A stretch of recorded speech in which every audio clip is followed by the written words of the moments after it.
I've been called a lot of things in my life. Sweet, strong, stubborn, but never stupid. So when my grandson shoved me off the curb into oncoming traffic, and my son stood there and chuckled like it was some kind of harmless prank, I didn't cry. Not then. I didn't make a scene. I didn't even flinch when that horn blared and tires screeched just inches from where I fell. I brushed the gravel off my palms, stood back up, and said nothing.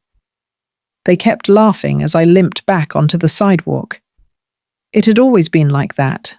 Me giving, them taking, me bending, them pushing.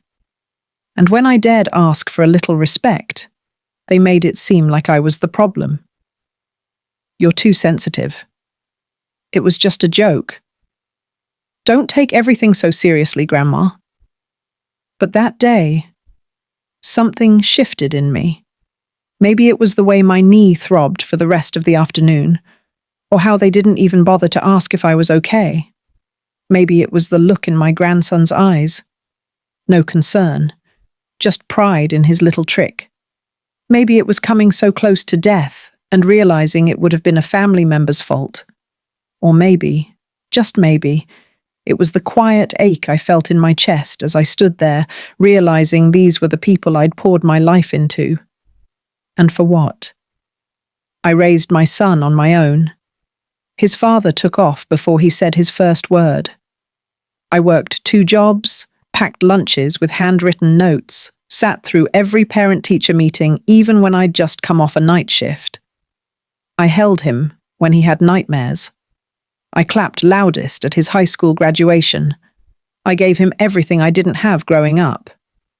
And when he had a child of his own, when that boy came into the world screaming like he already knew how hard it was going to be, I promised myself I'd do it all again. Better, if I could. By the time he was 12, I had a college fund started. By 13, a secret savings account for his first car. I clipped coupons. I sewed clothes. I stopped going to the salon and started cutting my own hair just to stretch those dollars further. The dealership had it waiting. Midnight blue, leather seats, safety features, premium tires, paid in full. I was going to hand him the keys on his 16th birthday with a big red bow and tears in my eyes, thinking maybe, just maybe, this would show him how deeply I loved him. But you don't give gifts to people who throw you into the street and laugh about it. The day after that joke, I sat at my kitchen table with my sore knee elevated and my laptop open. The email confirmation from the dealership still sat unread in my inbox. The one that said, "Congratulations on your purchase," like it was something to celebrate. I sipped my tea, heart thudding not from pain, but purpose. Then I picked up the phone and called. I told them I'd changed my mind. I didn't need to explain why. I wasn't going to beg for an exception or make up a sob story. I simply said I wouldn't be finalizing the delivery, and I wanted the cancellation processed immediately. There was a pause on the other end. They asked if something had happened. Yes, something had happened, but it wasn't their business.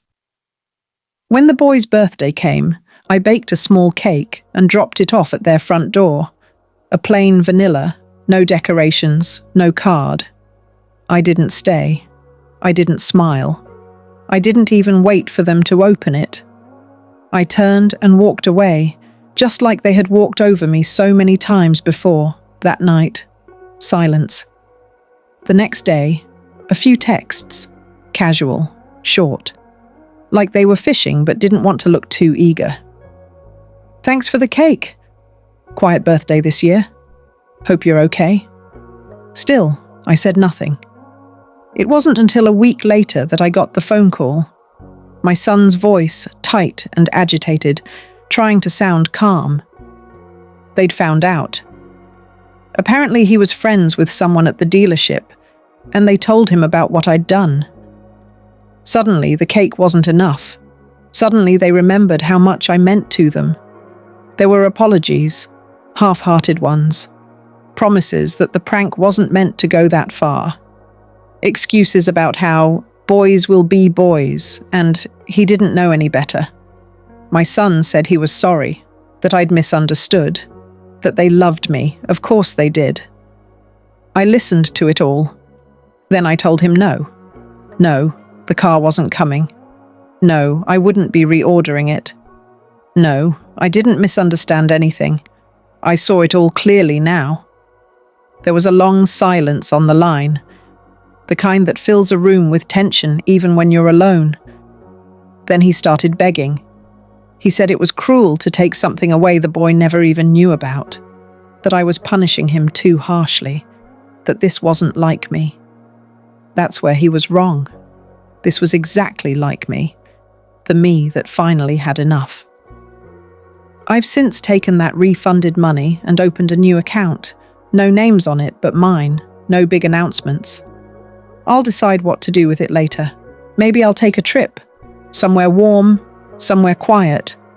Or maybe I'll donate it to kids who treat people better than the ones they share blood with. Because love should never be rewarded with cruelty, and grandmothers should never be the punchline. Not anymore.